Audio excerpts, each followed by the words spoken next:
The government and economic development. The government is likely to play an important role in the development of a country. The economy of a country depends on the prosperity of the people and the policies adopted by the government for their economic welfare. India has adopted the path of mixed economy where the public sector is dominant and the state acts as a decision maker. The decisions are taken for the public good and not for gaining economic profits. Role of government. Economic development cannot be achieved without proper planning. Our leaders were inspired by the success of the USSR, Union of Soviet Socialist Republic, now Russia, in the economic field, which prospered by adopting the policy of 5-year plans. So, to tackle the economic problems, the Planning Commission of India was set up in 1950 with the Prime Minister as its ex officio chairman. 5-year plans. 1951 to 1956, first 5-year plan. 1956 to 1961, second 5-year plan. 1961 to 1966, third 5-year plan. 1969 to 1974, fourth 5-year plan. 1974 to 1979, fifth 5-year plan. 1980 to 1985, sixth 5-year plan. 1985 to 1990, seventh 5-year plan. 1992 to 1997, eighth 5-year plan. 1997 to 2002, ninth 5-year plan. 2002 to 2007, 10th 5-year plan. 2007 to 2012, 11th 5-year plan. 2012 to 2017, 12th 5-year plan. Niti Aayog, National Institution for Transforming India. Niti Aayog serves as the apex public policy think tank of the Government of India and the nodal agency tasked with diversifying economic development using a bottom-up approach. Objectives: to evolve a shared vision of national development priorities with the active involvement of states. To develop mechanisms to formulate credible plans at the village level and take them to the higher levels of government. To ensure that the interests of national security are incorporated in economic strategy and policy. To pay special attention to the sections of the society that may be at risk of not benefiting adequately from economic progress. To design strategic and long-term policy and programs and initiatives and monitor their progress and efficacy. During the 5-year plans, India has made considerable development in the social and industrial sectors. Agriculture, the mainstream of Indian economy. Agriculture is the backbone of Indian economy. More than 65% of people depend on agriculture for their survival. Export of agricultural crops brings a lot of money from other countries in the form of foreign exchange. The importance of agriculture was recognized quite early by our policy makers. Agriculture is important as it, number 1, fulfills our basic necessities. Number 2, provides raw material for industries. So, during the first 5-year plan, priority was given to the agricultural sector.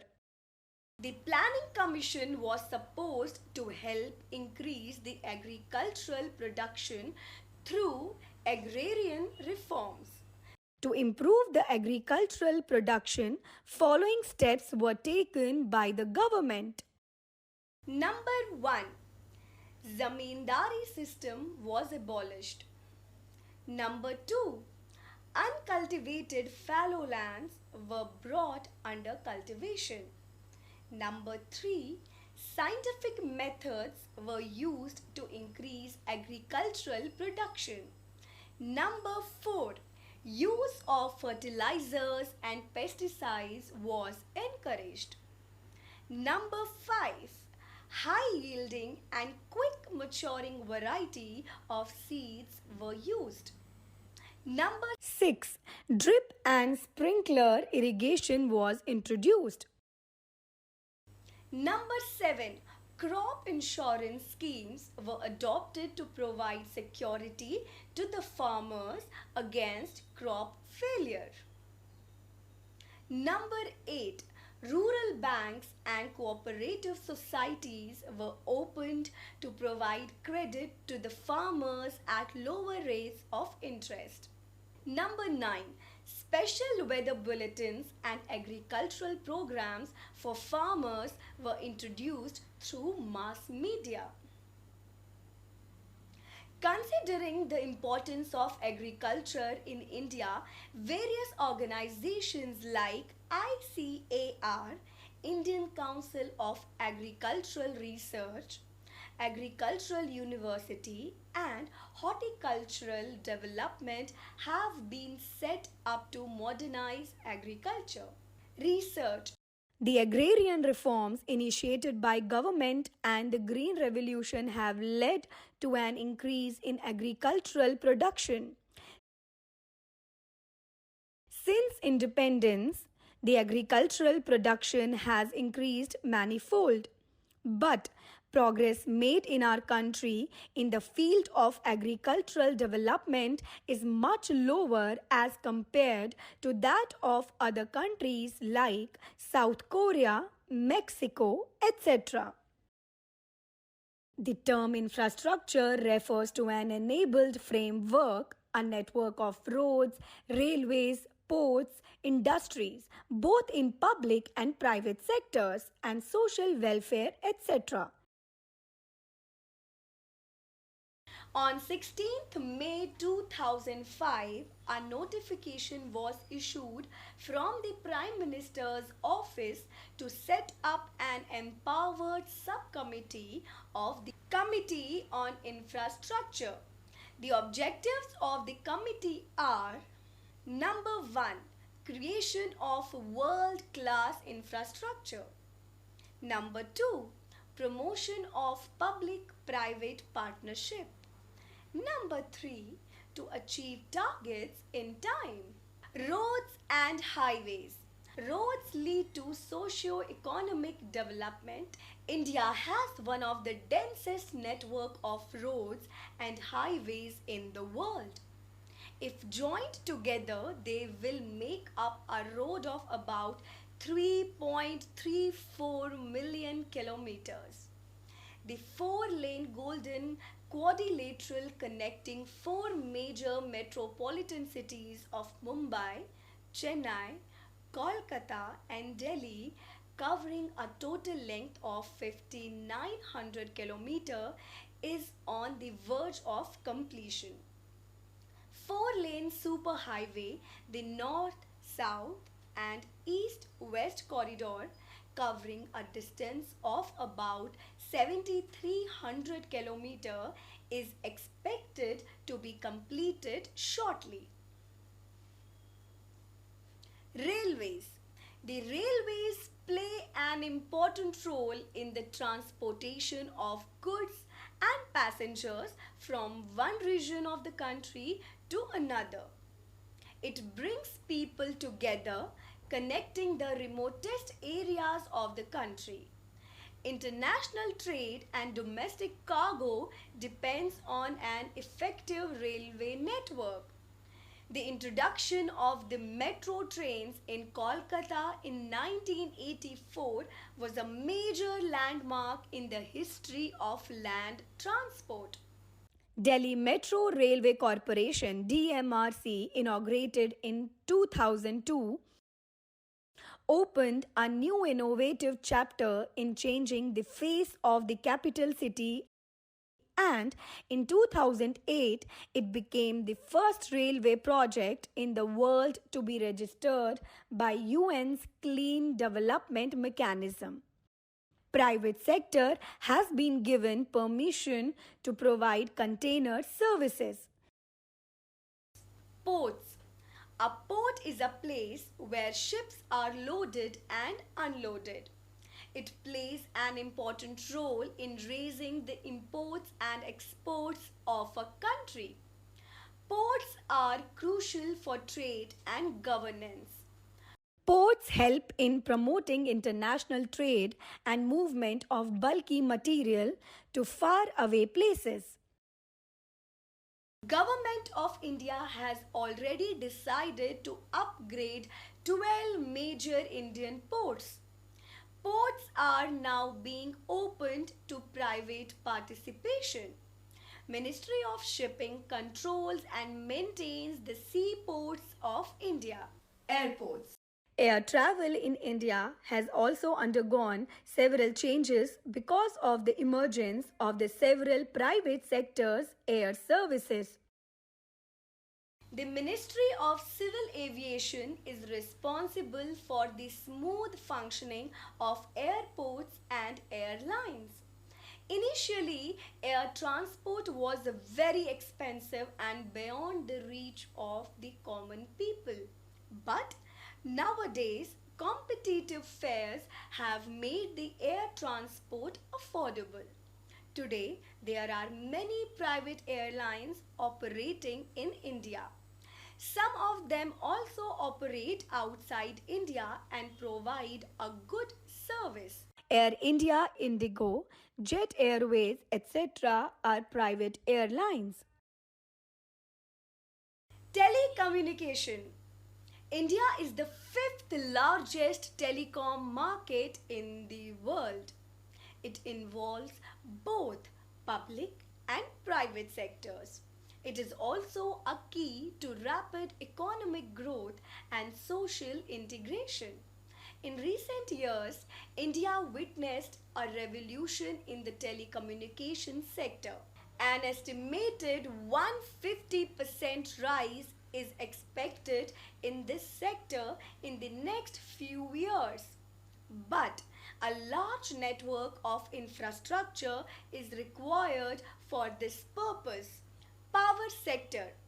There is a continuous growth in the power sector. This newspaper clipping published in the Hindustan Times reveals the planned growth of power sector.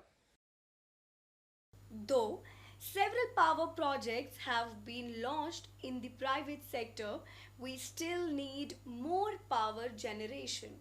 The Tehri Dam project, Uttarakhand, one of the largest hydroelectric power projects in the world, has been designed to generate 2000 megawatt of electricity and to provide irrigation to 270,000 hectares of land. Other large multi-purpose hydro projects are the Narmada Dam project and the Sardar Sarovar project. A huge investment is required for transmission as well as distribution of power across the nation. Development in social sector. The government of India has also played an important role in providing social infrastructure to the people. Immediately after independence, India faced many problems such as poverty, growth of population, health, etc. Due to high population growth rate, the infrastructure provided by the government invariably falls short of demand. Total Sanitation Campaign TSC was implemented in 1999. It is now operating in 559 districts of the country and 6,240 crore have been spent on it. Under this campaign, more than 2.05 crore household toilets have been built. The total budgetary outlay for this campaign has been doubled from rupees 400 crore in 2004 and 5 to rupees 800 crore in 2006 and 7. Management of Water Supply Yojana 2006. The Rural Water Supply Program RWSP was launched in 1972 to 73 by the government with the aim of providing safe drinking water in villages. The success of this scheme can be seen in Uttar Pradesh and Gujarat. For instance, assisted by the World Bank, Swajal Project Yojana was jointly implemented in 1200 villages of Uttar Pradesh and Uttaranchal, now Uttarakhand. In the project, the community had to contribute 10% of the total cost. So, the community took over the operation and maintenance of complete scheme. Role of gender in water management. In many ways, since the ancient times, Indian women are the part of water management programs. Subgroups of women assist village water and sanitation committees. For example, in Odisha, the Anuli irrigation project is totally managed by Pani Panchayat. Likewise, in Gujarat, SEWA, Self-Employed Women Association, has trained the women for the maintenance of hand pumps. These above examples help us to know how women are engaged in water management, which is the need of hour. The social sector is likely to progress if attention importance is focused on health, education, removal of poverty, etc. Health. The concept of health does not mean survival only, it means physical, mental, economic, and social well being of an individual as well. The government's efforts towards promoting healthcare is undertaken and supervised by Ministry of Health and Family Welfare. India has a good network of healthcare system where government runs hospitals in all cities. The government medical dispensaries are available even in remote areas. National Health Policy formulated in 2002 aims at achieving an acceptable standard of good health. Due to efforts made by Ministry of Health and Family Welfare, several diseases including rabies, leprosy, polio have been brought under control.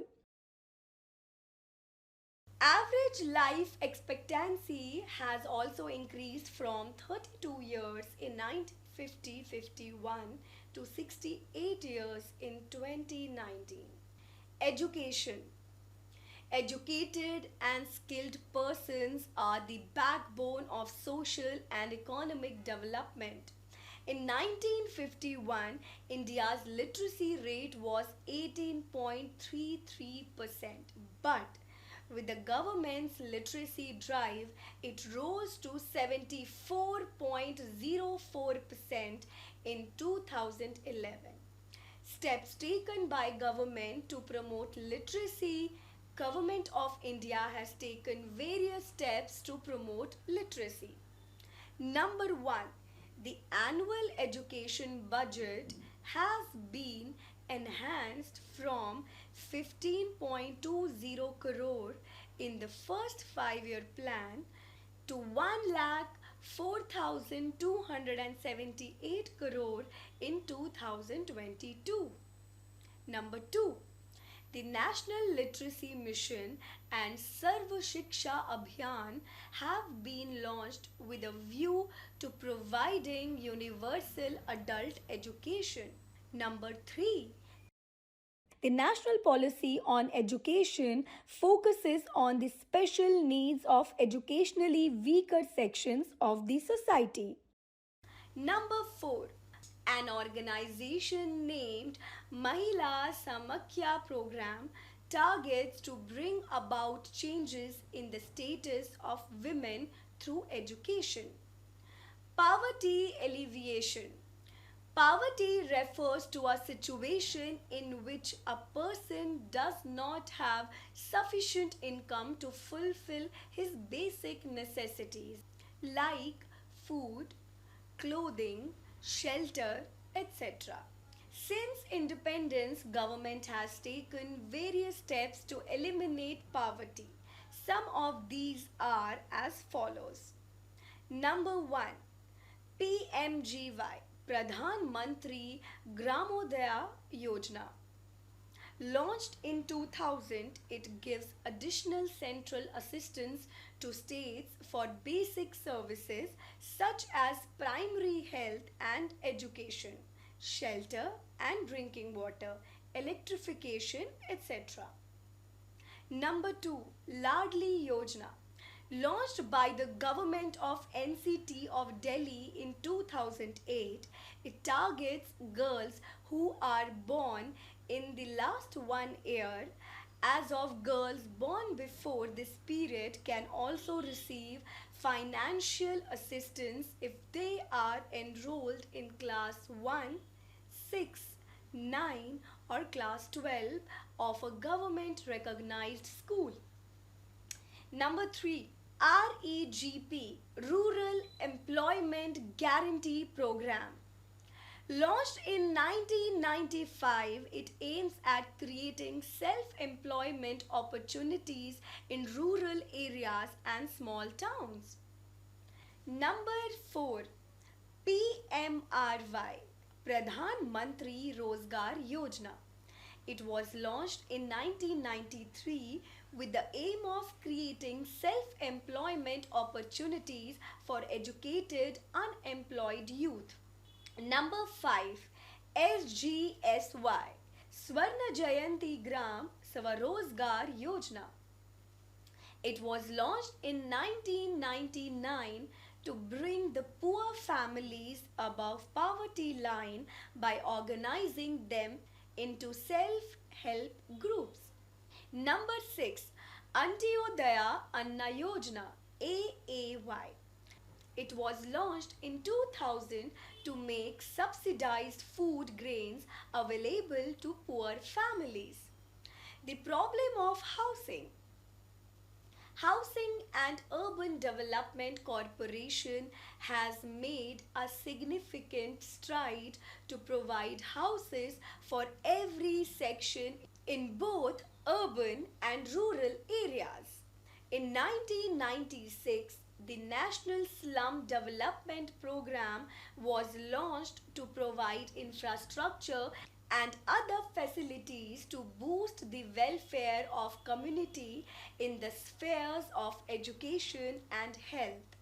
In the end, we can conclude that if government does not provide social and economic infrastructure itself and leaves it to private sector, it would confine wealth and other resources in a few hands and encourage gross inequalities in each and every sphere.